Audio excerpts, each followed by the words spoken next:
At this time of year, most college students are preparing for exams, but one college student at Elon University is preparing for war, the longest war in American history. 1.6 million U.S. soldiers have served in either Iraq or Afghanistan since 2001. Jack Selbo is about to become one of them. By the time this piece goes to air, Selbo will be on his way to Afghanistan, even as American military involvement there is slowly winding down. But the story of a student soldier does not begin in the Middle East. It begins here in Elon, North Carolina. I had a roommate who was all about it, and freshman year I just wanted to go experience something new. He said, try this out, and I was like, okay. Jack Selbo is a regular student, a third-year business major. He's also spent 3 years training in ROTC. While he only joined on a whim, today that very decision has had a dramatic impact on where he will spend what would have been his final year in college. I like traveling. I like the thought of getting paid to do things like jump out of airplanes or scuba dive or something, which, I mean, how many jobs do you know that you get to jump out of airplanes and scuba dive? As exciting as the job may sound, he says his orders were somewhat sobering to receive. I've been part of the National Guard for 2 years, and they're shipping me off, so I'm going.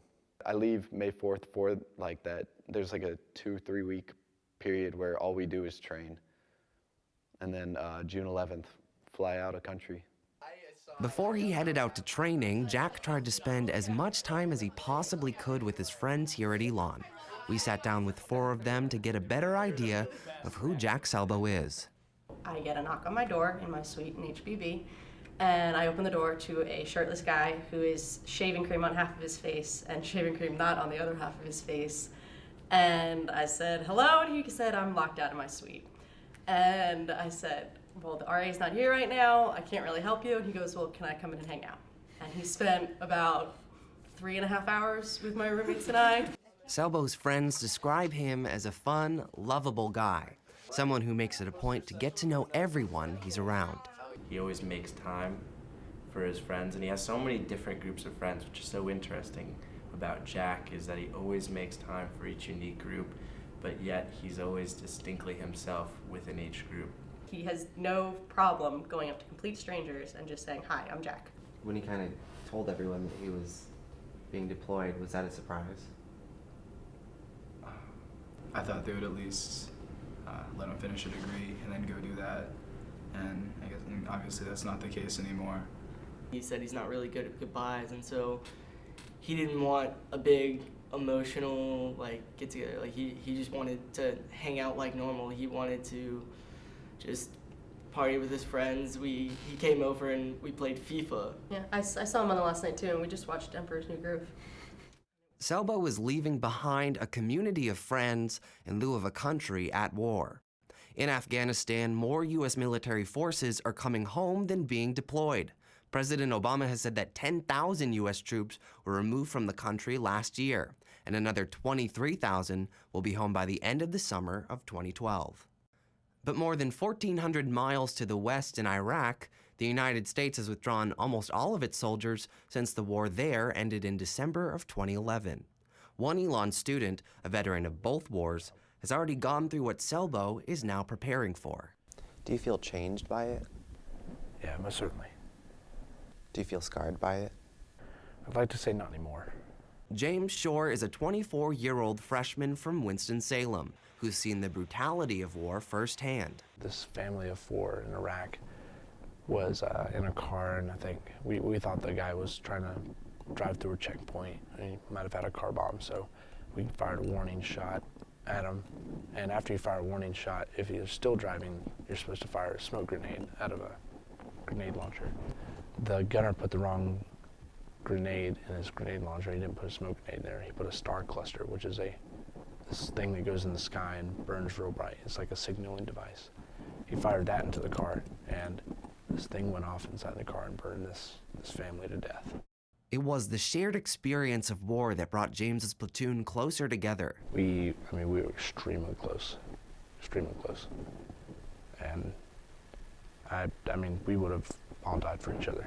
Unfortunately, that was part of war too. James became especially close to a soldier from his home state of North Carolina. We were just on regular patrol one day, and he got hit by what's called an explosively forced projectile, which is a concave copper plate that's ejected out of a canister with explosive, and it was angled on his side and went through the truck on his side and decapitated him.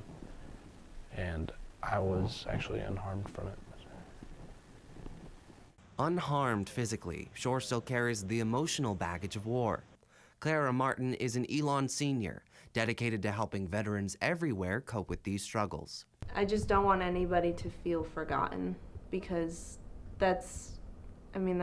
nobody should ever feel forgotten. Martin is the founding member of Team Hero, a new organization on campus that calls upon students to help veterans and active soldiers feel part of the community. Team Hero is basically a way for students to connect with the military community. We coordinate activities for students to interact with veterans and their families. So we just try to kind of give students that opportunity. For the past 2 years, Martin has reached out to Jim Stanek, an Iraqi veteran, and his wife Lindsay, inviting them to campus to share their stories with Elon students. Our veterans aren't damaged goods. They are our veterans, but they're our country's heroes. These are men and women that were willing to put their lives on the line, sign that dotted line, put on a uniform, and go to places that people in their right minds wouldn't go. Jim and Lindsay stress that communication with friends and family back home is essential for those fighting abroad, and they encourage Elon to make that well known to Selbo and other deploying soldiers. I've seen way too many guys that have been overseas that nobody contacted them while they were there. It just left Out them of go. sight, out of mind. And that just, it's gut-wrenching for those guys. I didn't get a chance to really tour around, but there should be yellow ribbons all up and down this campus for that guy when he leaves. Don't let the college forget. Don't let the student body forget that one of their peers is overseas in combat. Jim and Lindsay wrapped up their visit to Elon here on the baseball field. And what better way to draw attention to a good American cause than with a classic American game? Team Hero's annual softball game drew a crowd of ROTC students, varsity sports teams, Greek life, and military veterans for a day of community and support. It's this sense of social bonding that Martin hopes to preserve for student soldiers like Selbo.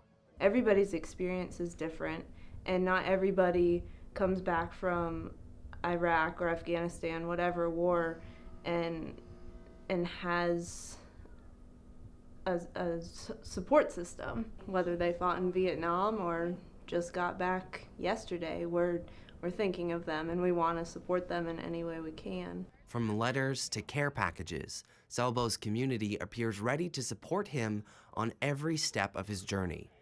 What kind of advice would you give someone who's about to head out? Nobody goes to war wanting to be a hero.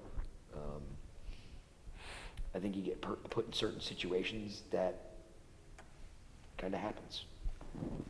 Even if you feel as if all is well and there's no danger for the day, it can all change in a heartbeat. Don't have any regrets when you go. You do what you got to do to get your butt home.